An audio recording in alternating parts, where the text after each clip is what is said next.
Hello అండి, ఎలా ఉన్నారు? ఈరోజు మన రెసిపీ వచ్చేసి చెకోడీలు. ఇవైతే నేను నా స్టైల్లో ఈరోజు చెకోడీలను అయితే ప్రిపేర్ చేశాను. అంటే కొత్తగా నేనే ట్రై చేశాను అనమాట. ఇంకా అవి పర్ఫెక్ట్గా కుదిరిన తర్వాత ఇంకా మీతో కూడా షేర్ చేస్తున్నాను. ఇప్పుడైతే చూసేద్దాము ప్రిపరేషను. మనం ఈ చెకోడీలను అయితే ఇంట్లో ఉండే వాటితోనే చేసుకోవచ్చు. మనకి ఏం అవసరం లేదు, ఓన్లీ బియ్యమే మనకి మెయిన్ ఇంగ్రీడియంట్ అనమాట. ఇంకా ఒక కప్పుతో బియ్యాన్ని అయితే ఇలా మెత్తగా పిండిలాగా పట్టేసుకోవాలి. ఇలా మిక్సీ చేసేసుకున్నాను చూడండి. ఇలా మెత్తగా పట్టేసుకున్న తర్వాత ఇంకొక ప్యాన్ అయితే పెట్టేసుకొని మనం ఏ కప్పుతో అయితే బియ్యాన్ని తీసుకుంటామో దాంతో 1.5 కప్పులు వాటర్ అయితే పోసుకోవాలి.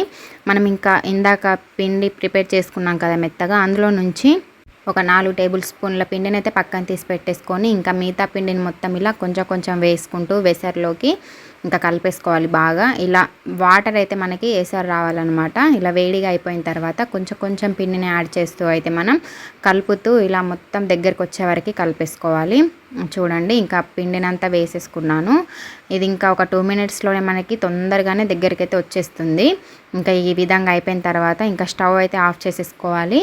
ఇంకా స్టవ్ ఆఫ్ చేసేసుకొని ఈ వేడి పిండిని ఒకసారి మూత పెట్టేసుకుందాము. ఇంకొక 1 మినిట్ పాటు మనం ఇలా వదిలేయాలన్నమాట. ఒక 1 మినిట్ తర్వాత చూద్దాము. చూడండి, కొంచెం చల్లగా అయిపోతుంది కదా. కొంచెం కూల్ అయిపోయిన తర్వాత ఇంకా మనం ఇందాక పక్కన తీసి పెట్టుకున్నాం కదా పిండిని, ఆ పిండిని ఇలా ఒక్కొక్క స్పూన్ వేస్తూ అయితే మనం కలుపుకోవాలి. ఒక 4 టేబుల్ స్పూన్లు పక్కన పెట్టుకున్నాం కదా మనం పొడి పిండిని. ఇంకా పొడి పిండి మొత్తం అయిపోయే వరకు ఒక్కొక్క స్పూన్ వేసుకుంటూ అయితే ఇలా స్పూన్తో కలిపేసుకోవాలి. ఇంకా పిండి అంతా అయిపోయిన తర్వాత కొంచెం పిండి కూడా చల్లగా అయిపోతుంది. ఇంకా మొత్తానికి కూల్ అయిపోయిన తర్వాత ఇంకా చేయితో కలిపేసుకోవాలి. ఇలా ప్యాన్కి ప్రెస్ చేస్తూ కలపండి, సాఫ్ట్గా వస్తుంది పిండి ముద్ద అనేది. ఇంక ఇప్పుడు ఇందులోకి ఒక 1 మినిట్ పాటు కలుపుకున్న తర్వాత ఒక చిటికెడు పసుపు, అలాగే కొంచెం సాల్ట్, ఒక 1/2 టేబుల్ స్పూన్ కారపొడి, 1/2 టేబుల్ స్పూన్ వాము వేస్తున్నాను. ఇంక ఇవన్నీ ఒకసారి మిక్స్ అయిపోయేలాగా బాగా కలిపేసుకోవాలి చేయితోనే. ఇలా ప్యాన్కి ప్రెస్ చేస్తూ బాగా కలుపుకోవాలి. అప్పుడే మనకి వేసిన ఇంగ్రీడియంట్స్ అన్నీ మనకి ఈ పిండికి పట్టేసి మంచి మెత్తటి పిండి ముద్ద అనేది మనకి రెడీ అయిపోతుంది అనమాట. చూడండి, ఇంకా అవసరమైతే లైట్గా వాటర్ ఇంత మీకు పడుతుంది అనిపిస్తే వాటర్ని అలా కలుపుకుంటూ కూడా మనం ప్రెస్ చేసుకుంటూ కలిపేసుకోవచ్చు. ఇంకొక 2 టేబుల్ స్పూన్ల ఆయిల్ని వేస్తున్నాను. ఇంకా ఈ ఆయిల్ వేసుకొని కలుపుకోవడం ద్వారా మంచి సాఫ్ట్గా రెడీ అయిపోతుంది అనమాట మనకి పిండి అనేది. చూడండి, బాగా సాఫ్ట్గా ఇలా కలిపేసుకోవాలి. ఇంకా మెత్తటి పిండి ముద్దనైతే మనకి రెడీ అయిపోయింది. ఇంకా చట్నీలాగా చేసుకోవడానికైతే నేను ఇక్కడ ఇలా పాల ప్యాకెట్ని అయితే తీసుకున్నాను. ఒక చిన్న హోల్ పెట్టుకోవాలి ఒక సైడ్కి, అలాగే ఇంకో వైపున ఒక పెద్దగా హోల్ చేసేసుకొని అందులో ఇలా పిండి ముద్దనైతే తీసుకుంటున్నాను. మనకి పిండి ముద్ద అనేది ఎంత సాఫ్ట్గా ఉంటే అంత విరిగిపోకుండా మంచిగా వస్తాయి ఈ చట్నాలు అనేవి.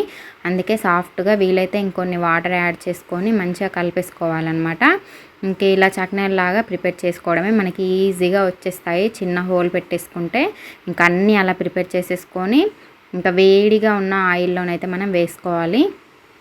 ఫస్ట్ మనం వేసిన తర్వాత హై ఫ్లేమ్ పెట్టేసుకోవాలన్నమాట. హై ఫ్లేమ్ పెట్టేస్తేనే ఒకదానికొకటి తగలకుండా మనకి చక్కగా ఫ్రై అయిపోతాయి, అంటే విడిపోతాయి.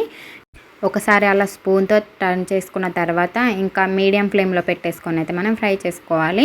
ఇంకా ఇవన్నీ మనకి మంచి కలర్ చేంజ్ అయ్యే వరకు అయితే మనం వీటిని కలుపుతూ ఫ్రై చేసుకోవాలన్నమాట. అంతే, చూసారు కదా, కొత్తగా నేను ఇలా ట్రై చేశాను. ఎలా వస్తాయో మరని ట్రై చేశాను. బాగానే పర్ఫెక్ట్గా కుదిరినాయి. టేస్ట్ కూడా చాలా బాగున్నాయి. మనకి మంచి క్రిస్పీగా ఉన్నాయన్నమాట. అందుకనే నేను మీతో షేర్ చేస్తున్నాను. మీరు కూడా ఇలా ఒకసారి ట్రై చేసి మీకు కూడా ఎలా కుదిరినాయో కమెంట్ అయితే చేయండి. చాలా పర్ఫెక్ట్గా కుదిరినాయి, అందుకే మీతో షేర్ చేశాను. ఇంతేనండి. మీకు ఈ వీడియో నచ్చితే తప్పకుండా లైక్ చేయండి. ఇలాంటి మరిన్ని రెసిపీస్ కోసం మన ఛానల్ని అయితే సబ్స్క్రైబ్ చేసుకోండి. ఇంకా మీ ఫ్రెండ్స్తో షేర్ చేసుకోండి. మీరు కూడా ట్రై చేసి మీకు ఎలా కుదిరిందో కామెంట్ కూడా చేయండి. Thank you for watching.